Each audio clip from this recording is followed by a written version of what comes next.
All right, thanks for coming out. Last time I was talking about, well, we're probably going to do at least three videos on this. Last time I was talking about studying, right? And I was talking about annotation, engaging with the text. If you have a text to engage with, a lot of course material is now online, and that's what I've been basically dealing with, especially since COVID. But I'll show you, see if I can find a good example. Here's an example. There's a couple of books you should read. Economics, just economic basics. Not really financials or investing, even though that should be. Maybe I'll do a video on that as well at some point. But economics is essential to know as regards your own personal interests, as well as, again, well, your personal interests, but extended to the city, state, world, maybe. I don't know how far you want to take it, but economically, how do things work? How does our government work economically? And that's something you need to take a look at. The Constitution, um, and I've talked about that already. Got videotapes on that. But you need to know something about economics, the level of economic ignorance in this country, especially those who think that they know, and that's the most dangerous kind, right? The people that think that they know, but they're ignorant, if not fully ignorant, of economics or economic basics even. There's a couple of books, Ha-Joon Chang, Economics. Oh, it's green, so it might not come out right. There it is. Economics, right? The User's Guide. Let me see. But anyways, the name is Ha-Joon, Hajoon Chang.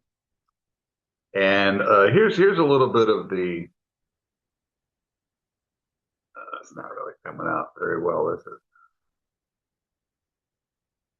Nah, there you go. So snapshot that. Okay. So what I'm doing is not underlining everything or highlighting everything. That's what your average poor student does. I see some students in their text and they've got yellow highlighter highlighting almost every line on the page. So what's the point and what does that mean, right? You've got to use a pencil or pen. Here I've used a green pen of some variety. And I'm circling words. I'm stating, making statements. Here's a key passage, key point, key phrase, another key point. I've got, for some reason, I've got bubble next to this passage, whatever that means, probably financial bubble. Unrealistic, and then I've got a little note up here. Unrealistic expectations in Mexico and Asia, uh, and just some circling, highlighting, underlining, some notation, some explanations, some uh, expressions of concern, interest, key points, and so forth. Right. So that's what you should be doing with your textbooks. Here's another one I went through. This is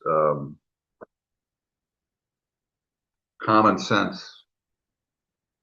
Again, we're having trouble here getting a picture.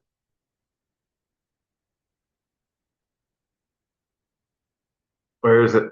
Not showing up. But anyways, it's called. Yeah, that's not. There it is. On there. Common sense economics. I don't know if you can see that too well, but it's common sense economics, what everyone should know about wealth and prosperity. So this does have some discussions in it at the end of the text as regards uh, financials, right? uh, part 4, 12 key elements of practical personal finance. And I read it, but I don't think the authors are investor experts. They're more of a macro, microeconomic expert. Gortney, sorry, Stroup, Stroup, Lee, and Ferrani. There's 4 authors here. Okay? And it talks about elements of economics, major sources of economic progress, and the role of government. Right. So a couple of good books, very important to read. Let's move forward. So we left off here the design of a typical college class and the typical college student. Didn't know that we could design a student, eh? Well, there it is. Although all college students take college classes, few, and I would say probably about the statistics show maybe, and I posted this to my college students yesterday or a couple days ago, that probably about 10 to 15% of college grads graduate understanding how to learn. They've learned, they've used critical thinking. They have a specific plan built for their education, a plan around which they work and are working on and working towards for their education. Have really studied, have really learned, are continuing to learn, will continue to learn and build upon that knowledge that they acquired in college, right? 10, 15%. The majority of students, 80, 85%, 90%, just kind of float through. They graduate, they get a degree, they really don't learn anything. I'm checking my students all the time, freshmen and sophomores mostly, since I'm teaching just a couple classes at a community college. I've taught at 4-year colleges and universities. I've even taught at elementary and high school. I've taught at nonprofits. I've taught at culinary school, business school, technical school. So I've run the gamut. I've seen it all, pretty much all of it. Right? I know what's out there. I know what's working, what's not working, what's failing. Okay. So I've got the insight, the inroad. I'm not just some guy who's reading books. I'm out there, you know, in the trenches, I guess you could say. Not really warfare. Well, this kind of warfare for the mind, I guess. Out there, I was out there in the trenches. I'm semi-retired now, just teaching a couple classes, doing this and investing and a couple other things. But man, what's out there as far as schools are concerned, K through college, public and private, for-profit, nonprofit, there's a lot more wrong than right. I can tell you that much. Sad. And it's been like that for some time. So I don't know. What are people doing about it? Not much, because the machine moves along, right? Those who are in power stay in power. They don't really let people know what's going on with parents and students, and maybe even many faculty, clueless as to what's really going on, right? Many faculty just teach. They're experts in a particular field or subject. They teach that subject, and they know little about education. Just because you're in education doesn't mean you know how to educate. I can tell you that much, right? Few of them have taken any education classes or have delved into specifically how their classes, courses, material discipline should be taught for most practical effect or to most practical effect, right? Anyways, few students master the logic of any academic discipline they study. Let it sit there, let it cook, let it brew, let it simmer. Get it? Few, 10, 15%, maybe 20% on the high end on a good year or stretch. The logic of any academic discipline, they do not master, right? Few students understand how college classes are designed or what challenges the designers themselves face in the learning process. Here's some important background facts. So this stuff is just, I don't know. I don't know why I mean, I ran across this book a few years ago, and I'm like, good Lord, here it is. This is Valhalla. This is the Holy Grail of books for students uh, and the proper approach to being a student, college student, and to learning. Learning, really learning, right? Every field of study is subject to continual and, in most cases, enormous expansion. To keep up with this expansion, textbooks have also tended to grow in size. Those true, and now frequently cover vast amounts of content, like this book. Right? Through their lectures, instructors frequently try to cover all this content. Most students do not know how to organize content as a system of meaning.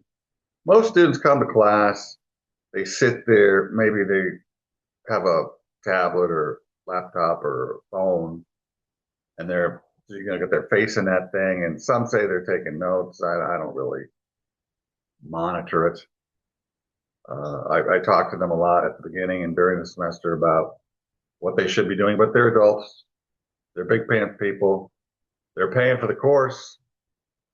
You want to not pay attention? You want to not listen to what I have to say? So be it. And that's where most students are. And no matter, apparently, no matter how hard, I remember at the end of one semester, this is how students, people don't listen. Never mind students, people don't listen. I have a problem listening. It's not easy, right? My wife said, I said that. Well, my son says, I said that. And I said, oh, guess I wasn't listening. So I have selective listening, right? I think we all do. If I'm at work or if I'm doing something work oriented, I'm very in tune. Sadly, in my off time, I'm a little too off, especially with my family and the community, maybe even. Anyways, that's another story. Um, most students do not listen well. It was at the end of a semester.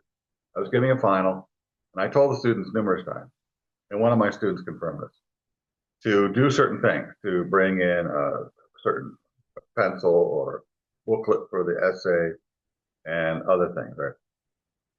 So it's early in the class. It hasn't even started yet, but there's probably maybe 10 or 12 students there, about a quarter or a third of the students. And one student's looking around and noticed that some, not all, probably most didn't, that or a good number didn't. They didn't have a booklet. They didn't have a pen or pencil. I don't know what they expected, for a final. And the student said to me, "So did you tell us?" And another student said, "Yeah, he told us like 10 times." There you go. Or my stepdaughter, I told her, you shouldn't just major, get a general degree in marketing. It should be something specific. She gets a general degree in marketing, graduates, years into working, she says to me, I should have got a specific marketing degree. Anyways, most students do not know how to organize content as a system of meaning, or in other words, to bring content into their thinking as connected, interrelated system. Most students use periodic cramming to pass their exam. So that's the key point. They're not ensuring that knowledge sticks and stays and lingers and lasts. They don't look at it as knowledge as anything of value other than to get a grade, right? Even oftentimes in their own major. So it's sad. This is the failure of education. Most students read, write, and listen at a superficial level. There you go. So true. Most students lack intellectual standards by which to assert their thinking and learning. True again. The facts presented above have a number of important implications.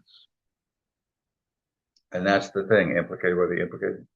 Most college exams are constructed so that the majority of students can pass them, right?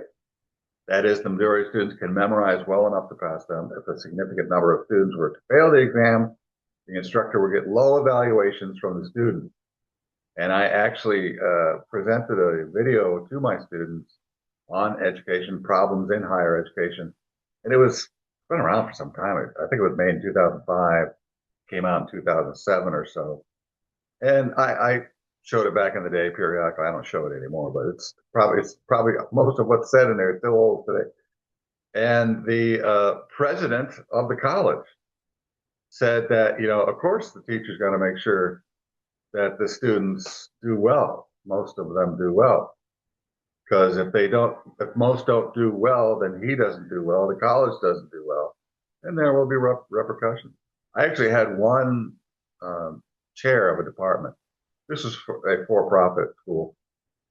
Say that I see that you're giving out a few grades lower than A and B. We like to give out A's and B's. I said, well, they didn't really deserve an A or B. I see that and I understand.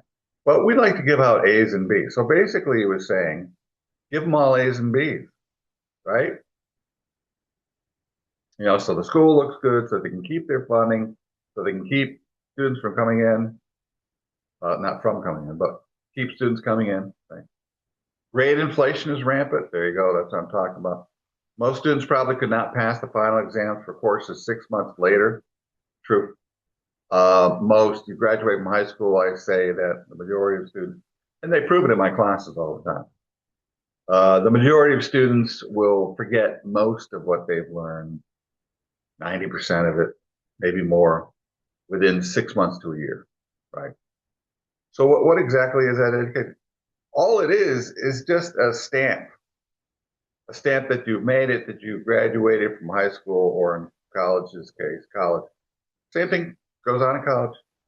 There's mostly no learning going on in the first couple of years. Overall, maybe 30% retention after graduation, 20 to 30%. But again, if that's not used, that dissipates within 6 months to a year, down to almost nothing. So what's the point, right? That's my question. Right? Most people are not interested. They aren't doing a hard investigation. They aren't doing the inquiry. They aren't doing anything to really be most interested and to actually do something, to actually be educated. You would learn or become a guru of you, as I like to say, right? Yeah, most students do not learn to think in the broader context of their courses. For example, they take history courses, but not learn to think historically, science courses, but do not learn to think scientifically, right? Me personally, I wanted to learn, and I realized that there are disciplines that are essential to understand. So I've talked about this before. I started to read, maybe 5 to 7 books every summer for about 10 to 12 years on science, math, history, finance, economics, what else? Theology, philosophy, whatever, the important subjects to humankind, right? And it was quite an education, right? And I went to my own school, designed my own curriculum, learned what I thought I needed to learn, and it's been very valuable, not only in teaching but in writing, on formulating ideas and formulating solutions, and understanding what's going on socio-politically, politically at the city level, state level, federal level, international level, even. An important implication of these factors is that college generates a great deal of self-deception. Oh my gosh. That is 1,000, a million, a trillion, a billion. I went backwards. A billion trillion % true. Instructors who certify students as understanding subjects they do not truly understand. Students who forget most of what they temporarily cram into their heads. Accrediting teams and accrediting departments that show no real evidence that students are learning what they claim they're learning. Look at the most schools and colleges have a mission statement. Look at your high school mission statement. And I've taught some college classes on high school campuses, and they have the mission statement right up the wall. And I said, look at that thing. And most of the time I'm teaching mostly seniors, sometimes juniors, mostly seniors. I'm teaching these high-end classes, so they're getting a head start on college. They're basically taking freshman classes, seniors. And I said, look at that mission statement. How much of that mission statement have you actually gotten, right? Not much. It all sounds good. It's all smoke and mirrors, though. It all sounds good, but it's all smoke and mirrors. All smoke and mirrors. I'm not exaggerating. Skilled thinkers want to do more than survive in college. They want their college education to help them become effective, lifelong learners and thinkers, right? Can I double up on that? Help them to become, that's a different color here. Let's do green. See how that, there you go. Right? Key, huge, huge, important. However, you study, you want to meet the formal requirements at a high level, but there is something more important than merely getting passing grades. It is learning to think within the disciplines you study, internalizing core concepts and gaining the most basic insights, underlying the disciplines. It's important to make the mode of thinking in the discipline a permanent part of your thinking. See? To aim at these high goals, you might routinely ask and pursue these interconnected questions, right? So you want it to become a part of your DNA. You want it to become a part of you. It's got to become organic. It's got to become. It's got to become a part of Jeff, me in my case, or Cindy, or Steve, or Mark, or whomever, right? That's learning. And if you can put it in your own words, that's learning. And you want to put it in your own words. And I was teaching this yesterday, in one of my college classes. You got to sit down. You got to ask questions. You got to keep questioning yourself. Is that right? What does that mean? If I'm learning this, does that make sense? Is this practical? Can I use this? Is this true? Is there any errors in what is being taught me? Do I understand what is being taught me? If I don't, where do I need to look to get more information, more understanding? All that stuff. Students don't do that. They just memorize dates and charts and graphs and formulas and regurgitate on cue when needed, and then purge like a bad case of diarrhea. Can I say that? Anyways, these are the cached questions. 3 interconnected questions. Ask them. You should ask them routinely. What is the central, kind of like what I was doing with my question? What is the central underlying concept of the course or subject? What forms of thinking are essential to this course or subject? How can I begin to think within the logic of the subject? Figure out the underlying concept of your courses. But virtually all courses have some inherent unity that, when understood, ties all the learning of the course together like a tapestry. This unity typically is found in foundational concepts that define the subject as a whole. So, for instance, when I studied economics, I looked up what are the basic core concepts of economics that I need to understand. Where do I start? What is economics, right? Well, we know it's got to do with financials and numbers and money, but what does that mean? Well, really, when you look at it, it really has to do with people and psychology and choices, right?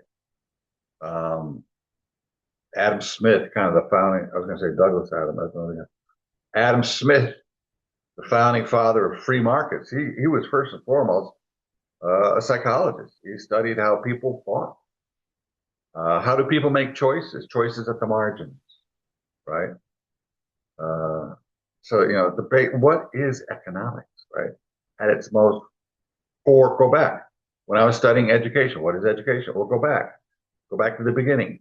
What was it in the beginning in the United States? Well, it was a bunch of moms running around their kitchens and living rooms or whatever, teaching their kids letters or how to read so that they could read the Bible.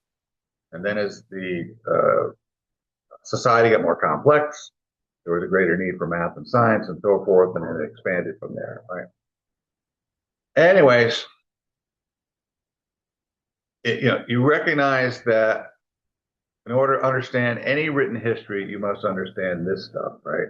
I'm not going to get into any specific understanding of history, but you can look at that. You can pause it and read through it if you want to. It's your job, not mine.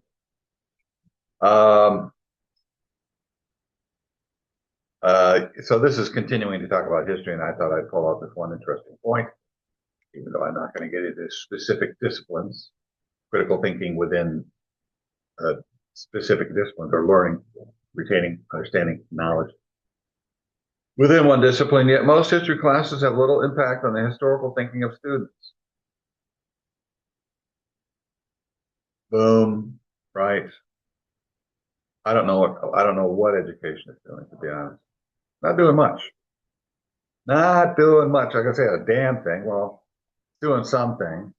It has some value. It kind of, if you get a bachelor's degree, it indicates to the employer a couple things. That you have stick-to-itiveness, you're serious about what you're doing, you stuck it out for 4 years and got a degree. So that's good. You know how to set goals and obtain them and do it. Do the work, get it done, get her done. And also, hopefully, allegedly, you have a level of intelligence that is above a street urchin. That is above a high school grad, right? Uh, Not always true, but probably more chance of that being true than not. Anyway, therefore, most students lack the organizing idea behind the discipline of history. They lack insight into the logic of historical thinking. Why do you learn history? So that we don't repeat history. Well, people are repeating history all the time. That didn't work, right? I read several books on American history. Some world history, but mostly American history. Going back to the American Revolution to more current times. And history is significant, right? You want to know, well, it's not about not repeating mistakes. It's about really understanding what's going on now, right? If you look at the political environment, people amaze me often, not in a good way, but they amaze me frequently when they say, "Oh, look how divided we are. It's really bad now." Well, what are they looking at? It's recent history. It's recency bias is all it is. Just like these MJ and LeBron fans, they don't know about Will Chamberlain. They don't know about Larry Bird and Magic or Pete Maravich or some of the great players from the past. Will Chamberlain, amazing. Bill Russell, what he did. Oh, that was back in the day of part-time teachers and plumbers. Oh boy, that's a terrible explanation. Have you read about the players? Have you watched any of the videos from back then? You understand the scope of things and the rules of the game, how the game was played back then in comparison to today and how things have changed with a 3-point line and refs not calling certain calls like carrying and how it's easier to score and not get a whistle called or blown against you. That's so, you know what I'm saying. Anyways, as a result, their own historical thinking remains unmodified by their study of history. There's a lot of unmodifying going on in education. They never internalize deep and important historical concepts that, if internalized, would enable them to think critically about the past and apply historical concepts in everyday life. That's what history is about, right? It's not about read history so we don't repeat things. It's to look at history to really understand what's going on today, right? Have those things happen before, ICE, for instance. And of course, the reason why the current president is being persecuted is because he's Republican. The majority of the mainstream media is Democrat. If you don't know that, wake up, smell the coffee. This is why I hate politics and politicians, right? And parties.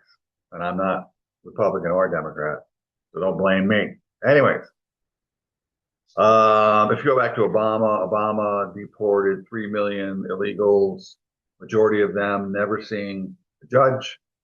About 50 people were shot, 50 illegals, over 50 died in the custody of ICE. So what about those numbers, right? The few people died recently in the Iran war. Under Obama, he was bombing 7 countries, killed over 1,000 women and children that died, collateral damage, at least. No mention of that, right? Is one better than the other? No. The only thing is there's a difference in the conveying of knowledge. Who controls the communication controls things in general. What are the main sources of communication to society at large? Well, that would be education, Hollywood, mainstream media, social media. And who controls those? You get it, right? Here's the skeleton for some organizing ideas. If you don't like what I'm saying, look it up. Here's the skeleton for some other organizing ideas. Mathematics as the development of a language for quantification. How about that? I read several books on mathematics, on phi and pi and zero and all these things, right? Algebra is arithmetic with unknowns. But most students, will take algebra, they'll take geometry, they'll take trigonometry, they'll take calculus, and they don't even know what those courses are about or why they exist or came into being or how they're generally applied in everyday practical ways. Come on, man. Sociology is study how life of human is shaped by the groups in which they are members, right? And then there's psychology, right? Which is humans on a one-to-one scale, pretty much. Figure out the forms of thinking essential to courses subjects. The organizing concepts behind a course is often the organizing concept behind a subject or discipline. If you understand this core concept, you should be able to formulate the 8 central structures that define any form of thought. Look at that, right? If you don't know how to organize your thoughts and put them into a synapses or put them into a group of questions or lists, right? What is economics? What is history? What is theology? What is philosophy? What is science? What is, science? What is, you probably have to go specific. What is physics? Right? The study of matter and all, matter and how it's created, how it's maintained, and how it's destroyed if it is. Right? For instance, Stephen Hawking said, if we can combine the theory of relativity and quantum theory and tie those two theories together, string theory, we'll know the mind of God, where we came from, why we're here, where we're going. So believe it or not, physics or abstract physics is kind of like sectarian religion or theology, right? It's looking for origin. It's the question of origin. Big Bang Theory. There you go, right? How did it all begin? Where are we? Where is it going? Where are we? Sound like the kids in the back seat. Where are we going? Where are we? When are we going to be there? Right? Anyways, structure defining form thought. What are the goals or objectives of the course? What questions or problems will be central? What concepts will be fundamental? What information will I use? What point of view or frame of reference do I need to learn? What assumptions define the course? So these are, some of these are, you'll find in your list. My dog scratched another. Some of these you'll find in your, okay, buddy? Some of these you'll find in your list. Those 3 lists that help us to understand and really visualize what critical thinking is, right? Assumptions in there, point of view is in there, questions are in there, right? What kinds of conclusions will I need to learn? What are the payoffs, implications of reasoning while within this discipline, right? That's huge. If you care. If you don't care, just keep memorizing, regurgitating, and forgetting, right? And add to the uselessness of education and societal deficiencies. These questions should illuminate the fact that each of your classes invites you to think within one or more form of thinking. Your ability to reason well with any subject within any subject will directly depend on your ability to understand the thinking that defines the subject. To think the kind of thinking that professionals in the discipline think. Yeah, that's huge. Snapshot that, tattoo it on your forehead, read it every morning. All right. let's see, where are we? Okay. I want to see something.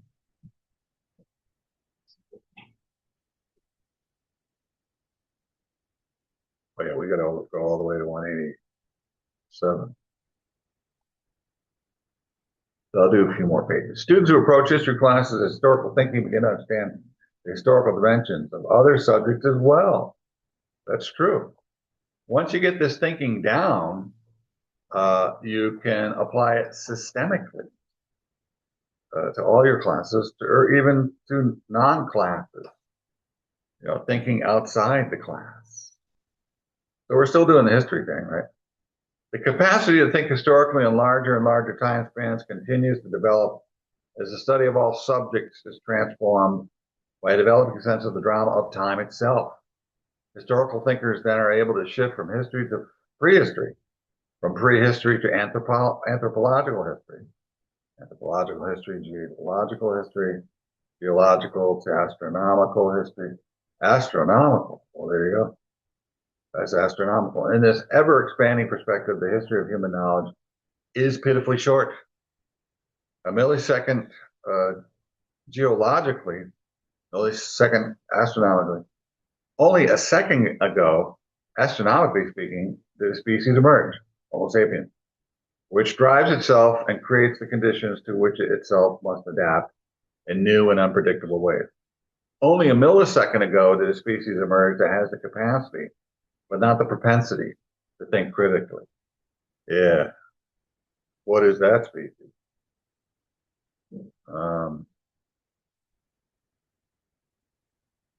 Think within the logic of a subject. Once you have some sense of what you're aiming at as a whole, when you can articulate the key organizing idea within a subject, begin to plan your learning in parts in light of the order in which the content is being presented in the class and textbook. Then go to the class armed with questions. Oh man, how many students do that?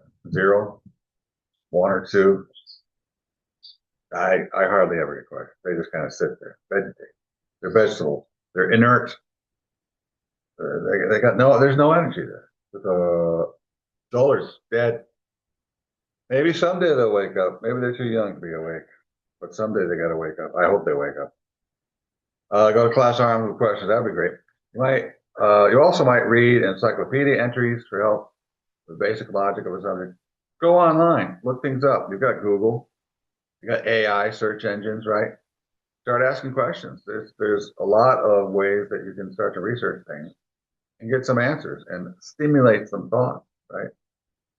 Some possible startup questions are: note the overlap between these questions and those at the beginning of the previous section. Not kidding. So there you go. You can read through these. What is the main goal? What are people in this field trying to accomplish? What kinds of questions do they ask? What sorts of information do they gather? And all that stuff, right? Key points. Bulleted lists. Again, they're bulleted and they're in a list, indented and emphasized for an important, for a reason. Because they're important, right? That's what bulleted lists are about, right? Important points. Usually generally summarized and capsulized within that list. I've studied, I've asked questions, I've learned. I've learned a lot. And this is how I study most things, whether it's for college, teaching college courses or not. Even in my own personal life. Even watching movies. I do the same type of critical thinking. These questions can be contextualized for any given class day, chapter in the next textbook, and dimensions of study. For example, on any given day, any given Sunday, you might ask one or more of the following questions. What's the main goal today? What are we trying to accomplish? What kind of questions are we asking? What sort of information, data do we need, right? Concept, point of view, all that good stuff. Keep it going. There's your question. Get that? Pause it, look at them, think about them, engage.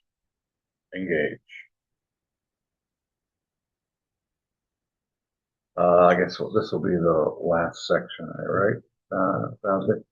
The logic of 6 academic disciplines. Through the elements of reasoning, you can open up and explore any academic discipline, professional field, or domain of thoughts.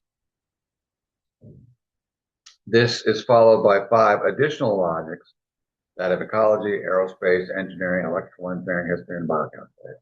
So again, you can go through these. I'm just going to read the some of the highlights of a few of these, and you can go through them in much more detail yourself. As I said, this book has a lot. And as your author said, as the subject grows and lingers, and lasts, there's more and more added, right?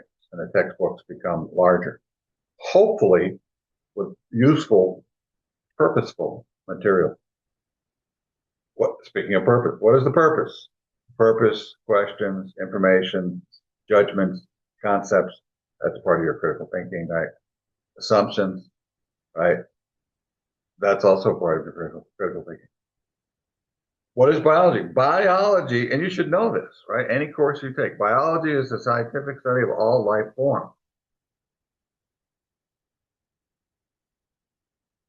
I think the dog's got to go up. Basic goal is to understand how life forms work.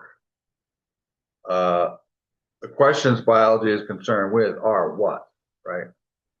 Kinds of information biologists see, judgments, concepts, read them through, right? Implications, point of view. And then you've got ecology. Ecologists seek to understand plants and animals as they exist in nature. Plants and animals, right? Ecology. With emphasis on their interrelationships, interdependencies, and interactions with the environment. So, I mean, if you're taking ecology, you should know that bare minimum, first thing, right? And then you get that clear in your mind's eye, and then you'll be able to study much more proficiently, effectively, selectively, for greater understanding, retainment, and application. Did I stumble? Let it simmer, let it sit, let it rest. Same thing, questions, information, judgments, right? Aerospace engineering. My dad, well, he was a mechanical engineer, but he did design not engines for spacecraft, but for jets, mostly commercial jets. Aerospace engineering develops aerial and space-based systems for defense, scientific, commercial, civil, and recreational markets and missions. There you go, right? And then more questions, right? Electrical engineering, what is it? Tells you here. So you can go through each one of these disciplines to kind of get a feel of all these examples, right? And here's history again, right? To understand, and if you're in college, this really helps. And here they're going through some specific disciplines, right? To help you, right in your face. There it is. They don't do them all, but after a handful of these, you should get the idea and be able to apply these concepts to any discipline, right? What is the logic of biochemistry? Let me go back. Where are we? 172.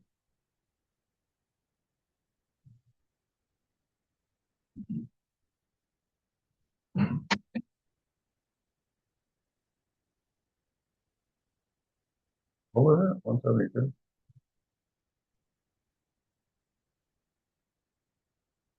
Purpose. I'm not going to go through all of these judgments, point of view. Let me get to the next.